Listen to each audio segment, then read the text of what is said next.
ठीक है।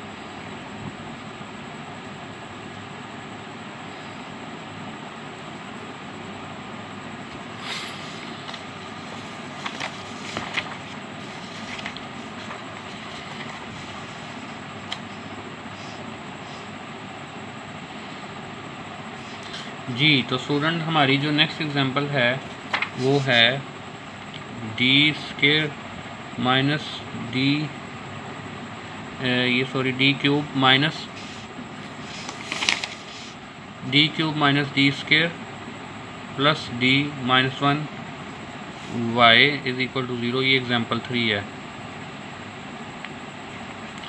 एग्जाम्पल 3 हम कर रहे हैं जिसमें हमारे पास बेसिकली ये डिफरेंशियल इक्वेशन है। तो इसका सॉल्यूशन करने के लिए सबसे पहला स्टेप होता है कि आप इसका कॉम्प्लीमेंट्री फंक्शन करैक्टरिस्टिक इक्वेशन लिखें। इसकी करैक्टरिस्टिक इक्वेशन क्या आएगी? D cube minus D square plus D minus 1 is equal to 0। ये है आपके पास करैक्टरिस्टिक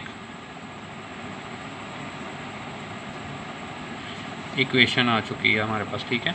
अब आपने इसको बेसिकली दोबारा से, चूँकि ये क्यूब में है तो मुझे इसको सॉल्व करने के लिए दोबारा सिंथेटिक डिवीजन लगानी पड़ेगी। तो बाय चांस अगर मैं देखूँ यहाँ पे 1 पुट करें, 1 माइनस 1 0, फिर ये 1 माइनस 1 0, तो इसका मतलब है 1 इसका दोबारा से सोल्यूशन आ रहा है। तो मैं इधर अगर इसके ऊपर लगाऊँ तो ये क्या होगा? इसकी पावर 1 आ जाएगी। कोएफिशिएंट इसका 1, इसका कोएफिशिएंट -1, इसका कोएफिशिएंट 1 और इसका -1, ठीक है। ये वही मैंने जस्ट कोएफिशिएंट लिखे हैं, इसका 1 -1 1, और ये चूँकि कॉन्सेक्टिव पावर में थी इसलिए कोई भी 0 नहीं आया, और एक सोल्यूशन जो था वो 1 था।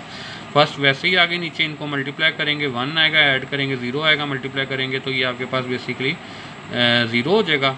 1 मल्टीप्लाई 0 0, तो ये ऐड होके 1 आएगा, फिर 1 मल्टीप्लाई 1 और इनको ऐड करेंगे तो ये 0। इसका मतलब है यहाँ तक हमने ठीक किया है। अब आप अगर इस इक्वेशन का से अपनी नई इक्वेशन बनाएंगे तो वो बन जाएगी डी स्क्वायर, इसके साथ आएगा 1 प्लस फिर ये 0d प्लस 1 ये इक्वल टू 0। तो आपकी जो नई इक्वेशन बनेगी वो बेसिकली आएगी D square plus 1 equal to 0। ठीक हो गया। इसको अब मैं उधर लेके जाता हूँ, ये आएगा D square is equal to -1। अब जब मैं अंडर रूट लेता हूँ दोनों साइड पे तो ये डी आ जाएगा प्लस माइनस अंडर रूट -1 के इक्वल, और ये आपको पता है ये कहलाता है आयोटा, प्लस माइनस आयोटा। तो आपके पास जो सॉल्यूशन आया वो बेसिकली ये आया, ठीक है।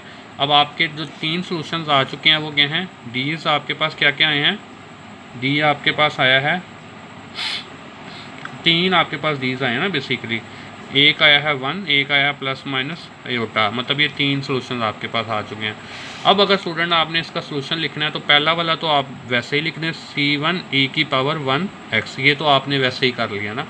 अब इसका जो आपने था वो आपको जो होता था इस तरह से, मैंने आपको बताया a प्लस बी आयोटा, ये फॉर्म मैंने आपको बताई थी ना। अब इसमें यहाँ पे बेसिकली a यहाँ पे 0 है, इसके मुताबिक अगर हम देखें तो यहाँ पे इधर कुछ भी नहीं है तो हम इसको 0 कंसीडर कर सकते हैं यहाँ पे, ठीक है।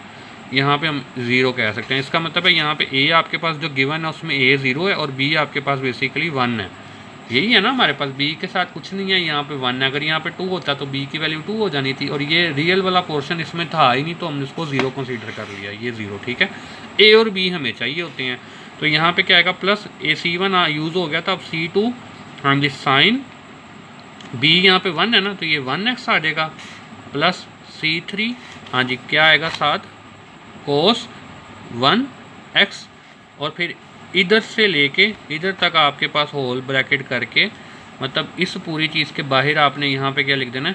e की पावर 0x, ठीक है।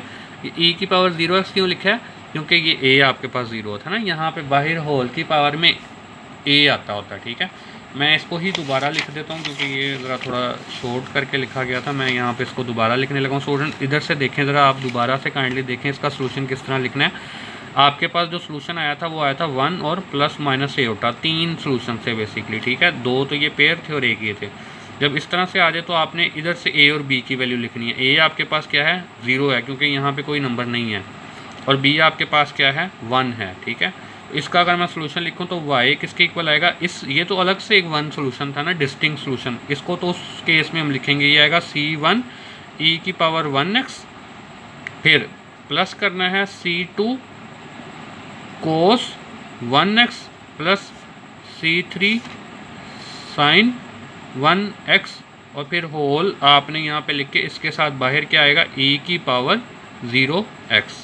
ठीक है, ये बेसिकली 1 हो जाएगा। ये आप ना भी लिखते तो मसला नहीं था, लेकिन अगर यहाँ पे b की जगह a की जगह 2 3 4 या कुछ भी होगा तो फिर ये लाजमी टर्म आएगी। ठीक है, तो आई होप कि आपको ये कुछ चीज़ें क्लियर हुई होंगी। आप इसकी मैं आपको प्रैक्टिस क्वेश्चन बता रहा हूँ। आपने बेसिकली 10.1 है, एक्सरसाइज है 10.1। ठीक है, 10.1 आपने अच्छी तरह से प्रैक्टिस करनी है, और फिर जब आप इसको सॉल्व करेंगे तो फिर आपको जो है उसमें कोई भी प्रॉब्लम नहीं आएगी। ठीक है, तो आप लोगों ने इसको देखना है, इसमें कोई प्रॉब्लम आपको आती है तो वो आप मुझसे डिस्कस कर सकते हैं। तो